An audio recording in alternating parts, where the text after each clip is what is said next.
You are listening to the Horse Radio Network, part of the Equine Network family. What a beautiful day for horses in the morning.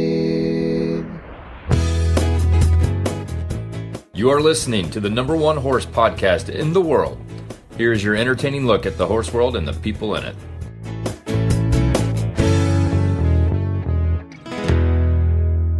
I'm Julie Broadway, president of the American Horse Council. And I'm Emily Stearns, Health, Welfare, and Regulatory Affairs Liaison for the American Horse Council.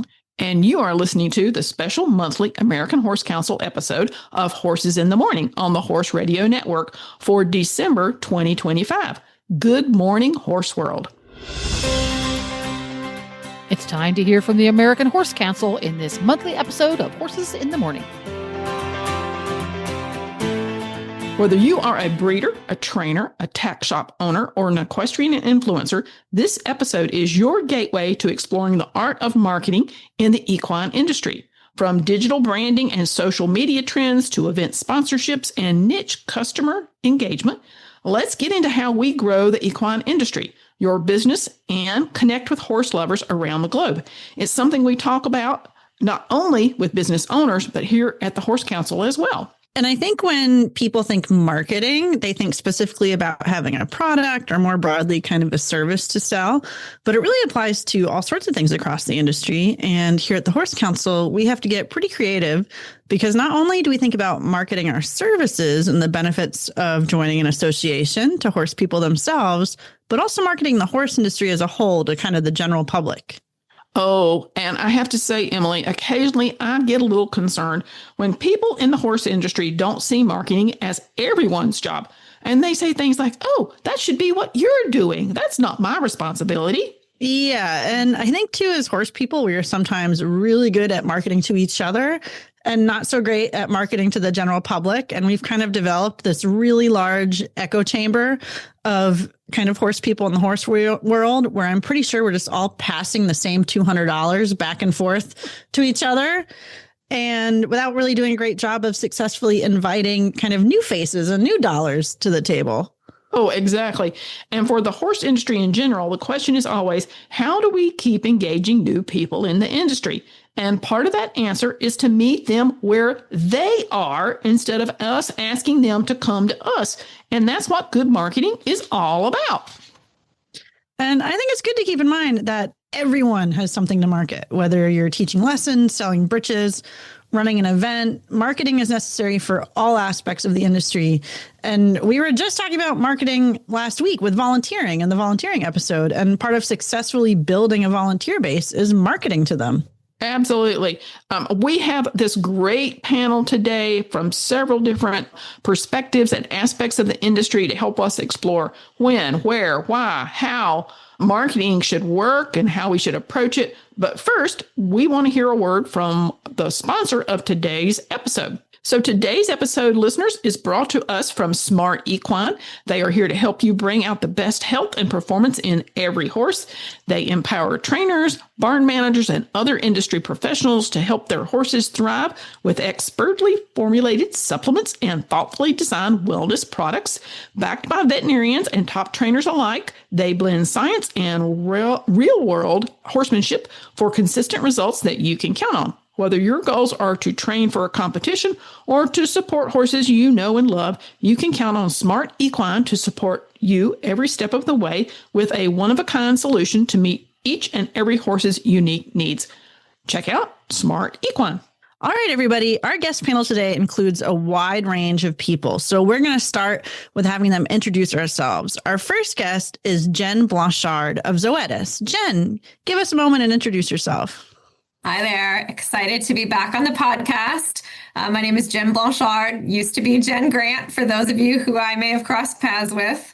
I am the head of marketing for Equine at Zoetis.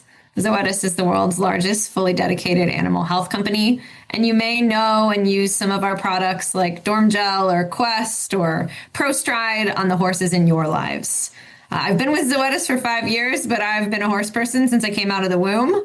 I'm also a 3-day eventer with 2 geldings, and I am based in beautiful Southern Pines, North Carolina. Team eventers unite. All right. Our second guest is Christy Landwehr of NRHA. Welcome, Christy. Thanks, Emily. Hi, everybody. It's fun to be on the other side of the mic as a guest and not a host of Horses in the Morning. This is fun. And my background, I've been a riding instructor for a really long time. I teach beginners, intermediates, and advanced people on aged geldings that live in my backyard. I am all breed, all discipline to my core. I have worked for the Arabian Horse Association in charge of their sponsors. I used to be the CEO of Certified Horsemanship Association, and now I'm in charge of all the sponsors at the National Reining Horse Association. And I live with my family and animals in Aurora, Colorado. Thank you, Christy. Always nice to see you. And then our third guest is Mikhail Proctor of USCF. Hello, Mikhail. Hello, everybody. My name is Mikhail Proctor. I'm the Director of Membership Development and Community Engagement at US Equestrian.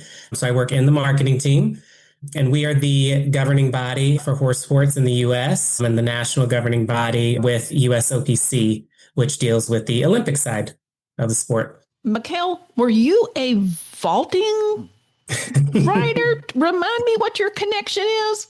So I'm an equestrian vaulter. I'm a 4-time national champion. I coach my own team here in Lexington, Kentucky. Fleur-de-lis Vaulters is the name. So I wear a lot of different hats: coaching, lunging, vaulting, all the things.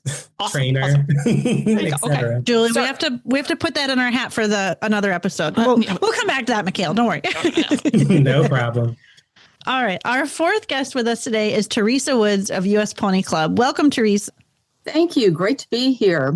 As you said, Emily, my name is Teresa Woods. I'm the Executive Director here at the United States Pony Clubs.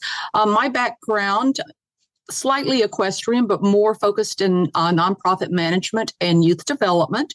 A little bit about the United States Pony Clubs. We're a nonprofit educational organization. We have clubs and hundreds of clubs and centers across the U.S., and we educate through hands-on horsemanship and riding, which allows one to grow through horses. So that also builds leadership, character, community, and just hands-on learning and service. Awesome. Welcome, Teresa. Awesome. Yeah. So that is our group, Julie. It's a wonderful A-list group, if I do have to say so myself. Yep, indeed. So we're going to get started with a couple of questions. One of the most common questions we get from people that call the American Horse Council is, what are some of the most effective marketing channels for reaching horse owners, breeders, and enthusiasts in this current climate, in this current scenario that we're in? So I'm going to just randomly choose. I'm going to start with Christy. Christy, what would you say are some of the most effective marketing channels? I think right now, social media is still king, right? Or queen, depending on how you look at it. It's a lot. And we have many variety of members through NRHA, just like from some of the other organizations I worked for. So some like the Facebook better, some like the TikTok better, some like the YouTube better. But if you have beautiful horses, boy, video is key. And you can do so much with video. And the more we can do with video, whether it's on our own websites or within social media, I think that's a great channel to reach many. Awesome. Mikhail, tell me what your experience has been. Christy's got one audience. You guys at U.S. Equestrian Federation have maybe a little different audience. What are the effective marketing channels you guys see? Like Christy said, it's a wide range. Social media is out there. We utilize email marketing. Specifically with U.S. Equestrian, we have our own magazine publication that goes out. But other things that you can utilize are some digital and linear broadcasting. We have a partnership with Clip My Horse that powers our USCF network. And more recently, we've been adding new distributions out on ESPN platforms in hopes of reaching new people. So there's a wide range of things that you can do, but it's really just trying to stay, fresh and relevant and making your content as relatable as possible. Totally agree. Just out of curiosity. So my gal that does our social media at the Horse Council is constantly begging me to let her boost our post. Do you guys do that, Mikhail? Yes, it's those are strategic decisions. It's not just boosting everything. I think it's really looking at what it is that you're trying to promote. And then before we put a green light on something, we look at the entire promotion plan. And so when it comes from social media, for instance, it's, okay, what is the social media plan as is?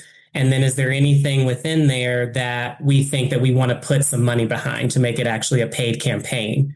And so even with that, we sometimes will take it a step further of we try to find, what is the target audience for it? In some of our cases, in hopes of reaching new people, we will kind of plug in what is currently in our bucket to not maybe send this to them. It's really trying to get it out to as many people as possible. So there's many, many different ways that you can play around to get different analytics on whatever the content is that you're producing. But again, those decisions, boosting is fine, but you definitely want to have a strategic plan behind it and really see how it fits in with your entire promotion plan around what you're doing.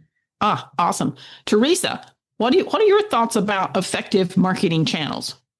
I think it really does vary depending on your target audience. With the Pony Club, our target audience could go from volunteers to youth to adults to leaders within clubs. So everyone's sort of tuned into a different channel, right? A different medium.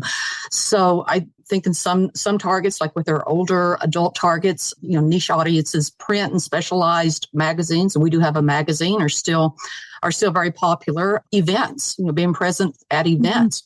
Still a great way to market. But also, I think with a big segment of our membership being youth, we can't overlook it all. We need to really accelerate work on social media platforms, because there you get the visual content and the community engagement. And that's so important, especially with Gen Zers. Awesome. For listeners, you can't see us, but she's talking, and all of us on this are nodding at one another like, yes. She's singing our song here. Jen, talk to us about marketing channels for you, and tell me this phrase I don't understand: geofencing. So how does that come into play? You're going to give me a doozy here, Julie. Well, geofencing, in my very non-technical unpacking, is essentially using technology to deliver a specific communication within a specific geographic area, which could be as specific as a certain store's parking lot or as broad as a certain city or even state. So essentially, it's that notion of tailoring the right message to the right person at the right time, and now at the right place as well. So when we think about marketing channels, is that a strategy that we should really employ? I think it depends, right? We live in a world where there are more levers you can pull than ever, and that's really exciting to marketers. But I think it doesn't change the fundamentals of having a really sound communication strategy and understanding who you're trying to reach, what are you trying to communicate, what action do you want them to take. And then I think once you have a really clear sense of that, then you can dig back in the goodie box and say, all right, is it geofencing? All right, is it TikTok? All right, is it print media? Is it events? Is it, any of the various tools that we have? But I think don't put the cart before the proverbial horse, and start with the strategy and know what you're trying to do. Fair enough. So I might jump in now, Julie, and ask, we talk about leveraging social media and using social media for marketing. So I think my question is, there's so many different kinds of social media out there. We have TikTok and YouTube and Instagram and Facebook and Blue Sky and Twitter, and it goes on and on. How do you know what audience is on each different type of social media, right? Because social media is not social media. So I think my question is, if someone's going to commit to social media marketing, what does that really look like in terms of using this different social media platforms? Are we putting the same posts on each platform? Are we tailoring posts to different platforms? How does that look like? So Mikhail, you're nodding a lot. I'm going to start with you. That's a really good question. And I think the easiest way to answer it is you need to do your research and really understand how each of these platforms work. So just a common thing that you do see, unfortunately, is people will take a piece of content and they will share it on all of the platforms. And that's not really the best strategy for that, because what they put out there, it could be just some sort of graphic post that might perform better on one platform, and you might want to do something a little bit different on the other. The content can be similar, but it's, again, truly having that understanding of how each of those platforms work. getting an understanding of what are the typical demographics that go through there. What does the algorithm like to do in each of those? So those areas, that research stage is really, really important.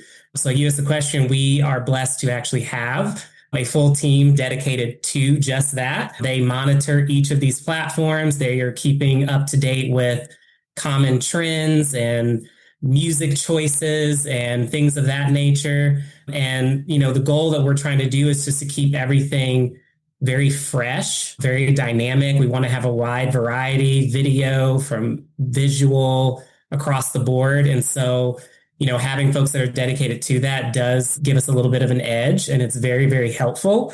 But it's something that everybody can do. It just takes a little bit of time just to do a little bit of research on each of those. And then you can, again, develop, as you're doing that whole marketing strategy, really talk through like, what are the content ideas that you have out there? How are you going to utilize that idea across each platform? Nice. Teresa, what are your thoughts?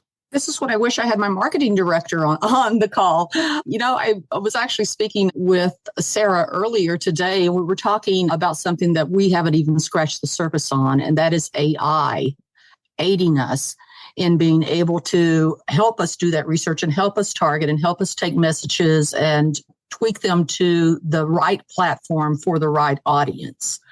As it is now, we're sort of not really in the infancy, but we do push out a lot of the same post on different channels, and that's probably that isn't the most effective way to really target and zero and zoom in on a specific segment or a specific person that's getting their information one way versus another way.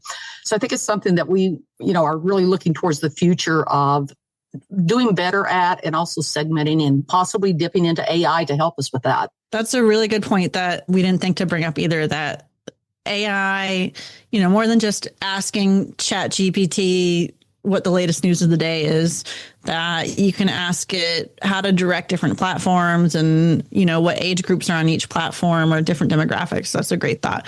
Jen, what do you like to add? Yeah, I think agree with everything that's been shared. When we're crafting social at Zoetis, we're trying as best as possible to put ourselves in the mind of the person that's engaging with it. We might get really excited about like how a certain adjuvant in a vaccine works, or, the response curve of a protein like serum amyloid A. But if someone's sitting on their couch after a long day, maybe with a glass of wine, an educational lecture when they log on to Instagram might not be the best approach. So, I think similar to what Michaela said, trying to really understand what's working on that medium, why are people engaging with it, what's trending, and then figuring out how you can put your content within that so that it is authentic to your brand, but it's also authentic to the platform. So we've had some fun, tackling some memes, doing some things that are a little bit more fun and engaging, and provide an entry point to then have some of those other conversations that maybe are a little bit more in-depth or educational. Definitely. Christy, anything you would like to add? Just that we love surveys, and our members love taking surveys and responding to surveys. They're really into their opinion being heard. So we have asked a lot of survey questions of our members in regards to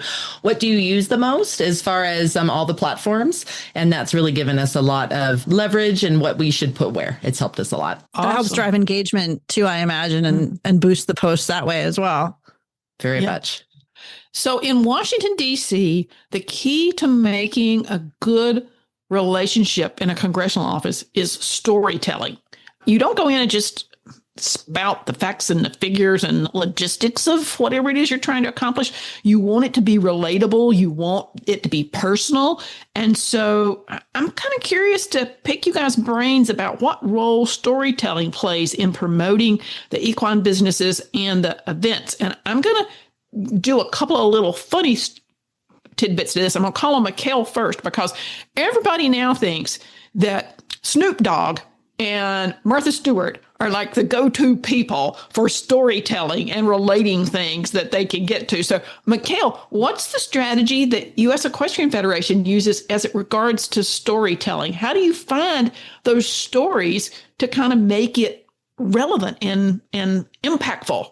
That is, for you as the question, I just have to, that is one of the strengths, is the storytelling piece. And it's what we found is there's two stories that are there. There's a story of the person And then there's also the story of the horse. And so what we're finding more so now than ever is that those horse-centric stories are really increasing in popularity. People really just find a connection with animals in general. I mean, we see that all the time. You'll see the cute little puppies or something like that, and everyone's hearts are just melting. And then you find the same thing that's happening with, you hear just an amazing story about a horse. Doesn't matter what they're doing. They could be in a grassroots, lesson barn all the way up to one that's, winning a national championship to go into the Olympics. I mean, just hearing the story of them as well has been really, really helpful. We've seen a lot of success with that. I think the storytelling piece, you kind of already mentioned it, Julie, it's the relatability. It is, when people are watching or engaging with those types of stories, it's like, I too could experience something like that or something similar to it. And I think that's a really nice way of getting the information out there.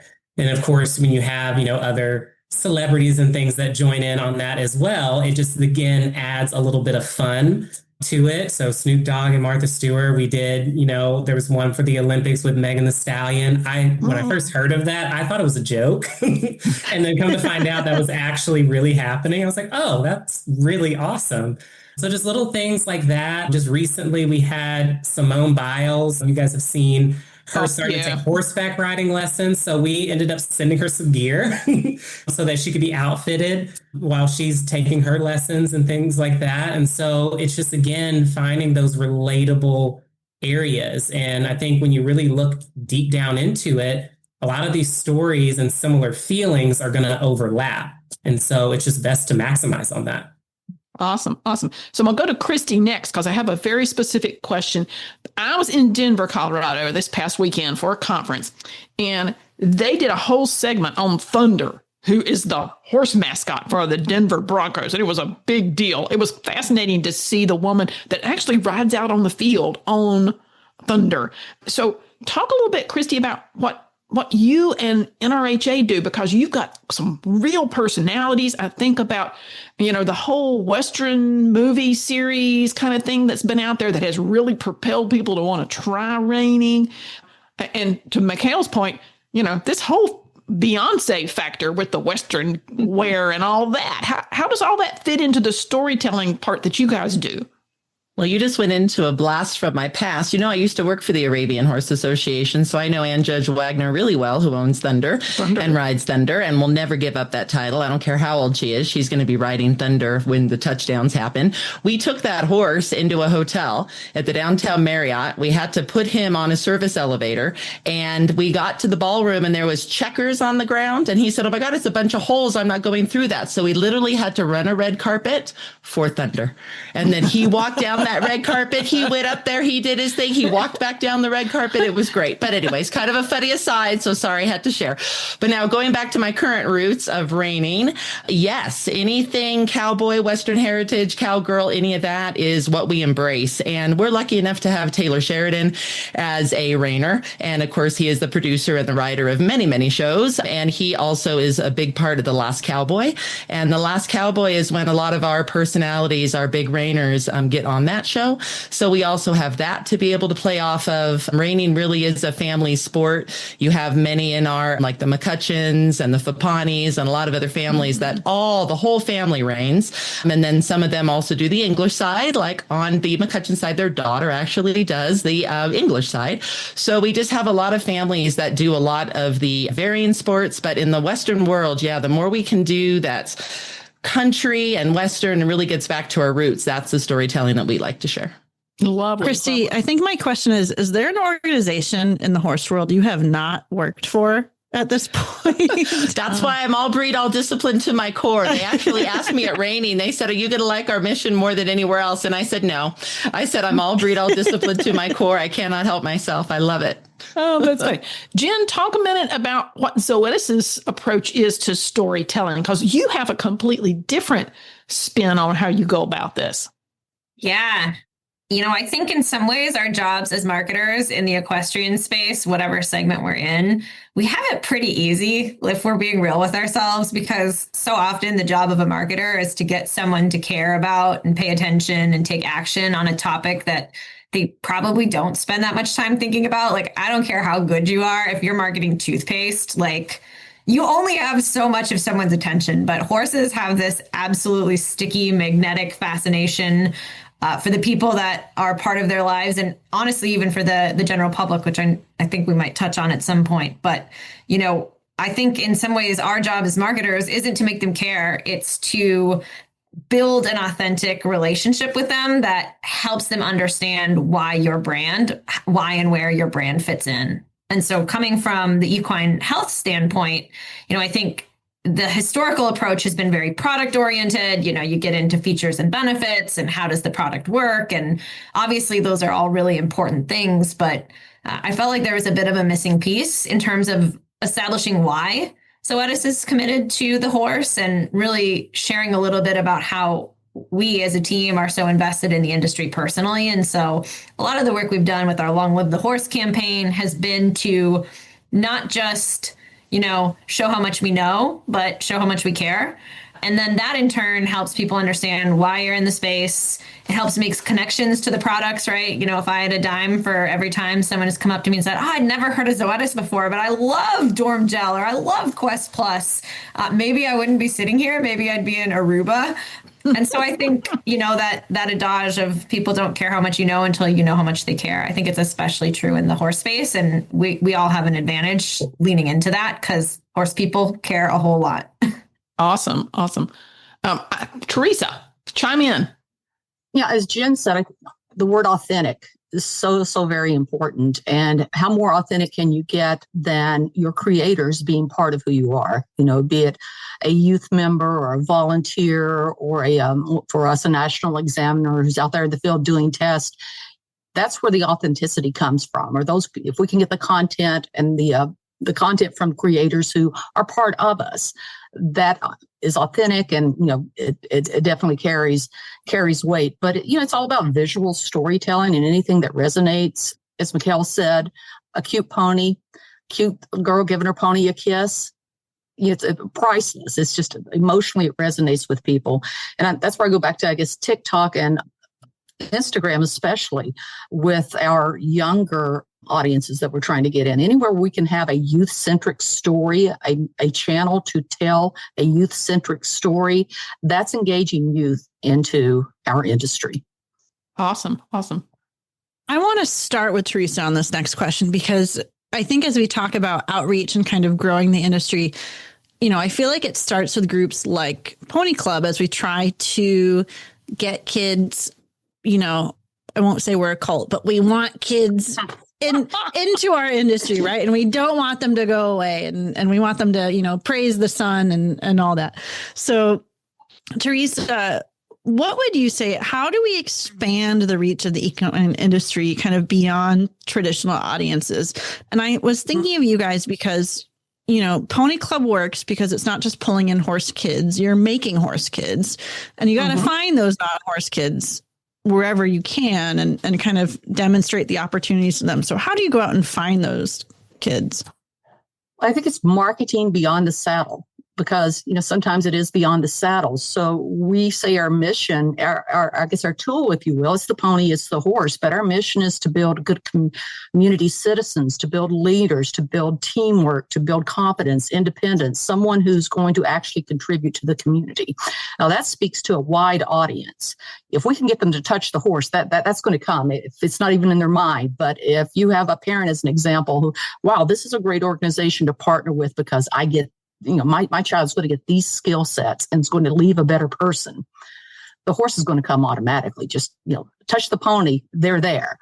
But it's all those other skills that, every hour in a barn, every minute with a horse, it builds responsibility, it builds teamwork, competence, independence. I think maybe if we focused a little bit more on the plus of a human horse connection, besides the riding, the technical aspects, the person that comes out the other end, that may speak to a larger audience. The American Horse Council has a youth engagement task force. Teresa's a big part of that. Mikhail, a bunch of folks are. And I just want people to realize that we're not being so insulary that we are only thinking about this from our point of view. We have had great conversations with the go fishing people. How are you guys getting more youth involved in fishing? We've talked to the Professional Golf Association. They have a whole program for young golfers. How are you guys getting kids to go golfing, learn golf? People often think that the horse industry and the golf industry are very similar because they perceive that it's a very elite, kind of expensive, kind of thing. And so we're fascinated to talk to these other industries who have the same challenges we do of getting youth engaged, just exactly what Teresa's describing. And you have to sort of build off of each other. There's so many choices for these kids today that, finding a way to resonate with them through leadership and development and all these other aspects will be the tool, as Teresa said, to draw them in. Maybe horses wasn't their passion when they started, but who knows, once they get there and they see what it can bring and they learn senses of responsibility and all these other things, it turns into a whole lifetime. So sorry, just 2 cents worth. No, I was just going to say, and this actually builds on that because I want to call out Christy in particular next to put you on the spot, because I feel like not just with the NRHA, but also with many of the other organizations you've been with, your goal has been to get people invested who might not be traditional horsemen and get people into the industry.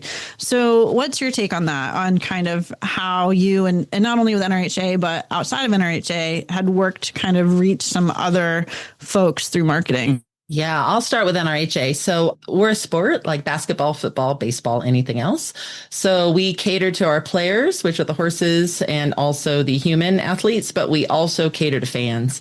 And fan engagement is huge. Those fans want to come out. They want to go to the Run for a Million in Vegas. They want to go to the American Performance Horseman in Texas, and they want to sit in the VIP lounge, and they want that experience. And they may never buy a reiner. But they may go buy a horse, and they may go down the trail, and they may go do some other things in our space. And so we really cater to fans. And then going back to my CHA days when I worked for certified horsemanship, obviously the more people that ride a horse, and whether it's a reiner, because boy, is a sliding stop and a spin fun, or whether it's whatever it is, they're going to get hooked. And as we know, then it becomes a disease with no cure if they really like it. And so the more people we can actually get on the back of a horse is probably even more important than watching.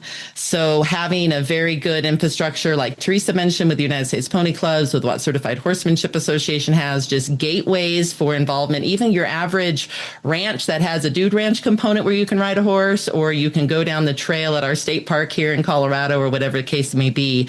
You just have to have avenues for people to touch them and to get on them. I really believe in that.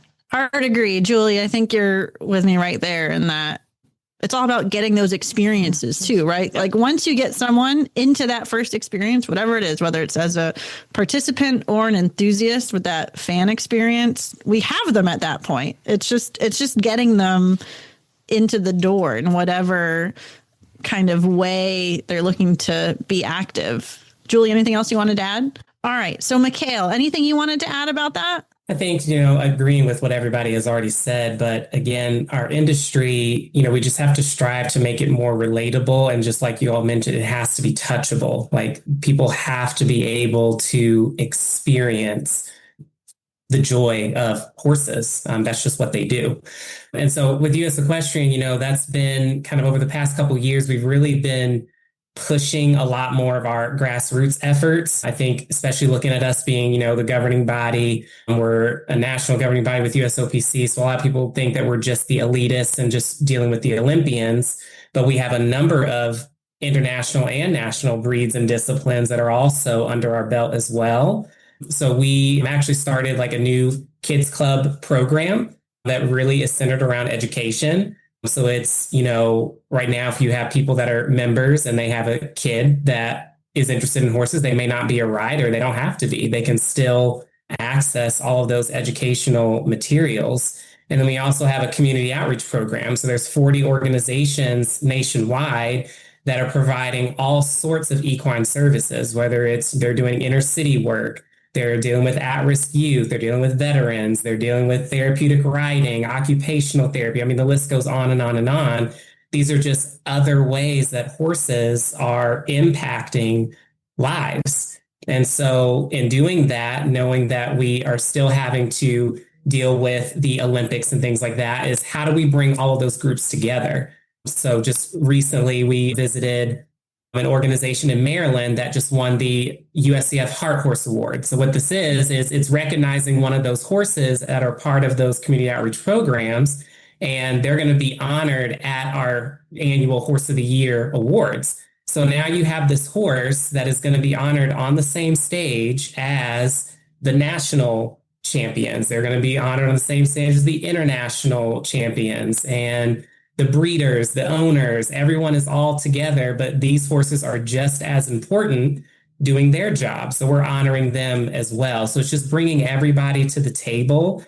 And I think that just gives a little bit, it kind of humanizes us a bit, that we do care. We are horse people. We can be a little quirky at times, but we do have hearts and we do care. And you put a horse in there, and that's where you're going to get the minds to really meet. And that's what we're just really trying to leverage on, so that these on-ramps going into horse sport or just horses in general are a little bit easier. Right now, it's this like huge step just to get onto the horse. We want to have a nicer on-ramp where more people can have and share in the amazing experiences that horses can give. Yes. Okay. Jen, any last thoughts to share? Because Zoetis is in kind of unique point in this conversation because you're selling items, for people who own horses. So what do you guys consider, an expanded audience in this part of the conversation? Yeah, it's a great question.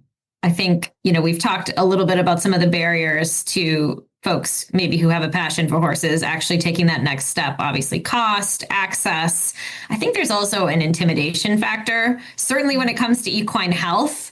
I mean, gosh, I've been riding and owning horses my whole life, and I still phone a friend, my vet, my trainer, a barn mate, oh gosh, do I have the right weight blanket on? Like, oh, does he look lame? Like, no, he doesn't look lame. He looks just fine. But, so I think that coming in, maybe, as a new horse owner, we saw a lot of folks get into horses over COVID that maybe weren't as veteran of horsemen and women. I think making information really accessible, kind of breaking it down, demystifying it a little bit.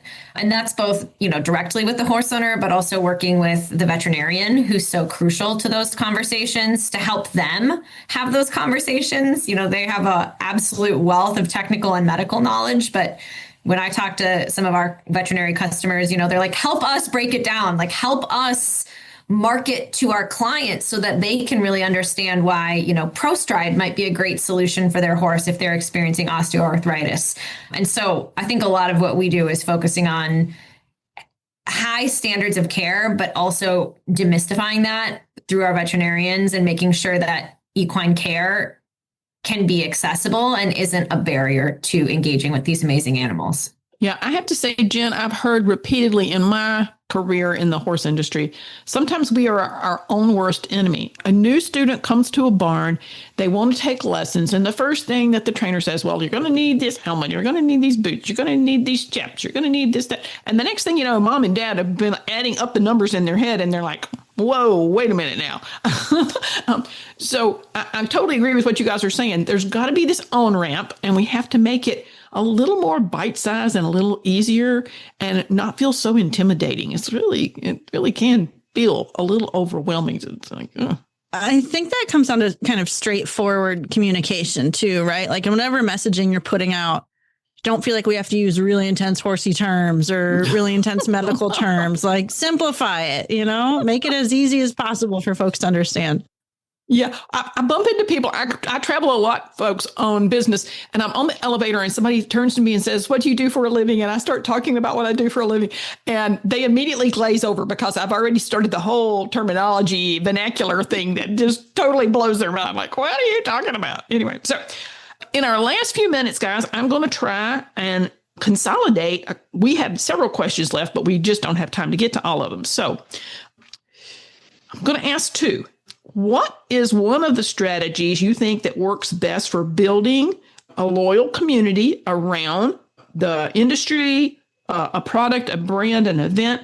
And how can the industry shift public perception about horse ownership and care? Because that's where Jen was just going with that. So I'm going to start with her. Jen, what are your thoughts about those two things? Gosh, you really saved up the good ones. It was for the end. Yeah. Well, brain teaser here. I mean, I think the first one, I really believe successful brands in any space, and certainly in the equine space, lead with their purpose. They lead with their why. If you understand what you're trying to do as a business and why you are engaged in the equine space, and you can build that into your story. And I don't just mean marketing stories. I mean, everything is a brand touch point these days. So that's your employees, your sales professionals, where you show up in the industry at events, what's the experience like on your website. It's all those different touch points. But I think if you can kind of connect the dots around why you're there and why you care, that helps, that helps folks understand where you're coming from and hopefully see a bit of themselves in the brand, something that they can relate to. And I think ultimately that's where the magic of customer loyalty comes from. Awesome. Mikkel, what are your thoughts? I think the big thing right off the bat is, we've mentioned it before, but authenticity is huge. I think it's just really important. If you're looking at a community, people need to be able to somehow see themselves doing this. And so I think that's really important. I think the other side of it is, again, going through the education pieces of it, but it's the transparency as well, and not being afraid to say how things are. With horses, they do bring us joy, to our lives and everything. But there are some things that we need to pay attention to, from just, monitoring health, monitoring their weight, make sure they have enough to eat, this, that, and the other. But there's ways to make it really fun. And so me outside of USCF, me coaching vaulting, that's one thing that I really try to do with the kids, is get them as involved with the horse as possible. So they're understanding, not just from a grooming perspective, but it's why are we doing the grooming? Well, yes, we want to have them clean, but we're also checking for things, making sure that they look fine, this, that, and the other. They can get involved in the feeding of the horses. So when we go to shows, it's okay, well, we don't have turnout here. So we've got to make sure they've got hay, they've got water. We've got to take them out for walk breaks. Why do we do that? Well, I don't think a horse was designed to sit in a box all day long. How would you like to sit in a box all day long and do nothing? So it's just little things like that, and making it to where they almost feel a sense of ownership themselves without owning the horse. So parents love that talk, that they can get all the horse stuff without actually having to own the horse right then and there. And so just getting more people involved in the day-to-day of just equine in general, and people, again, us that are in the circle, being willing to share that. I know that if my kids are going to go muck a stall, it's probably not going to be the way that I did it, but I'm going to at least teach them that way. And so hopefully it'll be good enough. So it's just giving them the opportunity to get those experiences for themselves. And then they too can find the joy that we so passionately have. And then their passion then continues to grow from there. But it's not us, putting everything up behind red tape. We got to give them the opportunity to touch and feel and really experience this deep passion that we have for horses. So I have to digress one second, and then I'm going to go to Teresa. So when you use that word authenticity, what popped into my head was, a while back, there was a video, and it was on social media, of this adorable little Western girl. She's all tricked out in her Western wear, and she has tied her pony to the side of the trailer because she can't get on the pony by herself. And she's climbing up the ladder on the side of the trailer so she can get on top of the pony. And I am freaking out from a safety point of perspective. That video went viral because she was so cute, and that she had so much ingenuity in figuring out how to get on that pony. And she was so authentic. It was so sweet. And yet I was sitting there hyperventilating, oh my gosh. But The authenticity really resonated with people who were not part of the horse community, didn't know any different. They just thought it was cute and adorable and just really ingenious of her to figure out how she was going to get on that pony without having any other assistance in any other way. Teresa, what's your thoughts on this subject? So that was your perception. You went to safety first. And that was your, and when we're talking about, the public's perception in general, I think the second half of your question was horse health. I think we could all do a better job, and we are really educating the non-horse public around horse well-being and show that through our actions, we love our horses and we're striving to do everything right to care for them, both emotionally and mentally. We just started a new hashtag with our campaign, Happy, Healthy Horse. And I think that's what we all need to champion, is a happy, healthy horse. I love that. I love that. Christy, you want to round us out? Certainly. So as far as a loyal community, these events are huge, right? And whether somebody's going to go watch a horse race at a racetrack or they're going to go to a rodeo and participate or whatever, having them be, and I cannot help myself, it's my CHA day, safe, effective, and fun events. I'm also going to include the safe is really important, because even though this fun stuff goes on social media or whatever, we need to educate the masses about safety around horses and that they're not a dog, because most people assume that a horse is a dog because they know dogs, right? They don't know horses. And they're very far from a dog. They act very different, all the things. So education, I think, is key on this whole concept of, letting others know about what animal welfare is and horse welfare and how we're taking care of them. And education is key. And the more we can all provide content, whether it's video content or whether it's written content or podcasts like this, I think that that's really important. Education is key for the masses to understand our sport. Awesome. Awesome. Well, folks, we really want to thank you for joining us today. It's been a great conversation.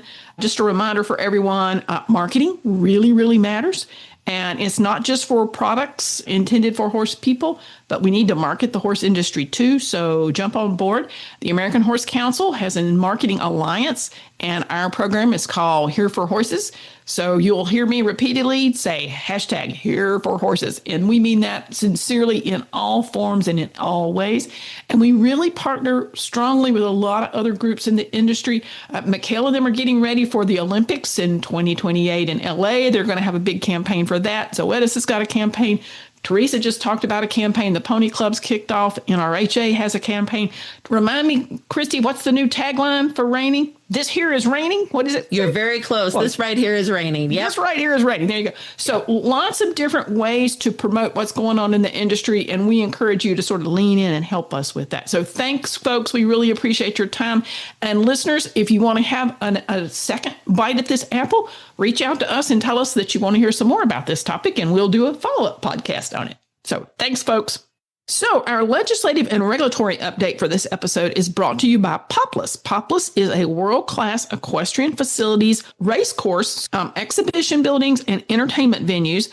The team at Poplis uses world-renowned expertise to create some of the most recognizable, immersive equine and entertainment experiences around the globe, from Churchill Downs to the new Belmont Park, the Houston Livestock Show and Rodeo, to the Calgary Stampede. They specialize in planning, design, and development of the world's foremost equestrian and livestock venues. Learn more by visiting poplis.com. And if you haven't seen the new arena in Oklahoma City, woohoo! Poplis did a fantastic job with that. So check it all out, folks. So today, for our legislative and regulatory update, we're going to cover a topic coming out of the IRS.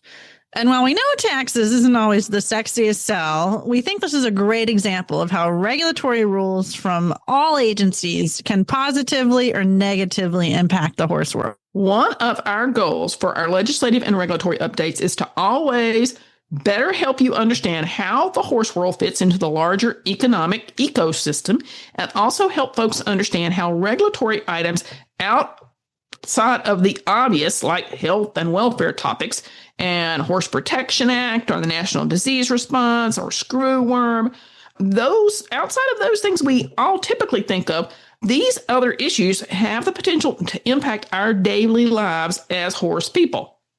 Totally. And I'm also going to take a second while we talk about this to stump for the tax handbook that's coming out if people are thinking about taxes. So I'll mention that again at the end. But Government affairs and civics isn't always the most exciting topics. And I know in high school, it definitely wasn't nearly as exciting as like when my chemistry teacher was lighting things on fire in the classroom. And it's really hard to wake up in the morning and go, I love intricate governmental bureaucracy. But here we are, and we're going to do our best to get you all on our level. So with that, our topic today is occupations that customarily and regularly receive tips. Now, Emily, please help me understand why we should care about this and why this caught your attention when it hit the Federal Registry. Gladly. Let's start with the tax implications first. Earlier this year, Congress passed the One Big Beautiful Bill Act, and this bill has several updated tax exemptions that are active for 2025 and 2028. And one key exemption in the bill is no tax on tips. So as it goes from now until 2028, employees and self-employed people may deduct qualified tips received in occupations that are listed by the IRS as customarily and regularly receiving tips on or before December 2024 going forward. And the language that is key here is, quote, qualified tips are voluntary cash or charge tips received from customers or through tip sharing. And just based on the fact that you're struggling with getting through all this, I would just like to note, like, I totally understand if everybody out there in the real world is also struggling with this. So that's why we're here, to kind of help you work through it. And it's important to note you can only deduct the first $25,000 of tips. And this only applies to people making less than $150,000 a year. And your occupation must be on the IRS list of, and I quote, occupations that customarily and regularly received tips. Now, what caught our eye is that horse-drawn carriage drivers are on the list, which is great because they definitely receive tips after a ride and deserve that tax break. So then what's the real problem here, Emily?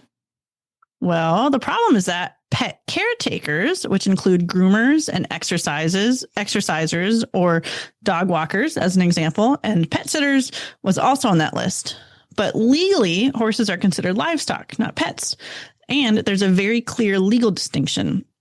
So this meant that even though many of our horse industry entrepreneurs out there who provide many of the same services and more that typically receive tips, especially if you include farriers and masseuses and braiders, they would not qualify for the tax exemption. Okay, so, and if you recall, I believe you said the word animal caretakers was also there, which would include exotic animals at zoos, which were explicitly listed as occupations that don't qualify for this tax exemption.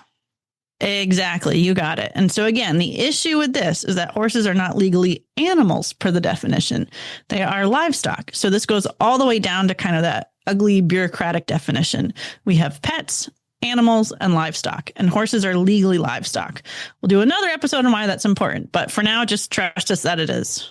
So how do we get horse industry service providers included if we indeed want them to be included? Because I'm willing to bet that there are some people out there working in our space that are getting cash tips that they don't necessarily want to reveal that they're getting tipped. Totally fair. And we're not here to tell people how to do their taxes. We're going to go forward with the don't ask, don't tell kind of situation for this. But there definitely are people out there who do report their tips and want to be included in this.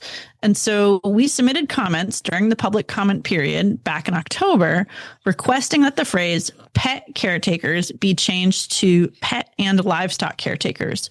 And this would then include all pet and livestock, including horses, cattle, and sheep, service providers, and that would include groomers, farm sitters, hoof trimmers, braiders, farriers, and more that receive tips. And all that changes from just adding that one word livestock.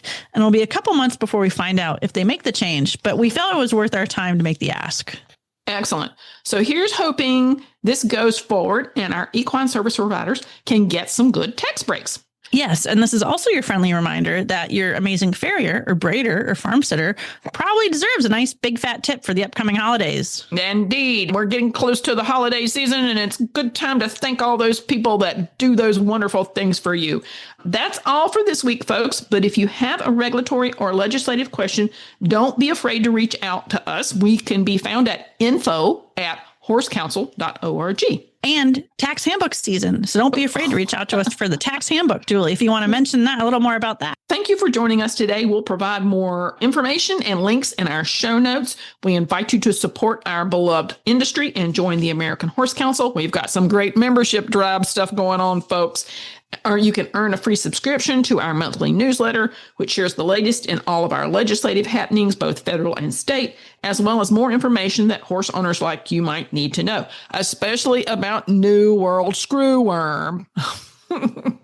And you can follow the American Horse Council on social media. You can find us on Facebook, Instagram, X, formerly Twitter, and LinkedIn. And you can also subscribe to this podcast's RSS feed. You can subscribe to Horses in the Morning on any podcast player and find all the shows, including ours, on the Horse Radio Network at horseradionetwork.com. And Emily mentioned this earlier, but we have a new tax handbook coming out because of the big, beautiful bill. So lots of new things to know about what and how taxes might affect you as a horse owner. So check that out. Should be out right after maybe the first of the year. So we're working on it right now. So thank you again for joining us. We so appreciate you listening. And as always, we like to say, #Here for Horses.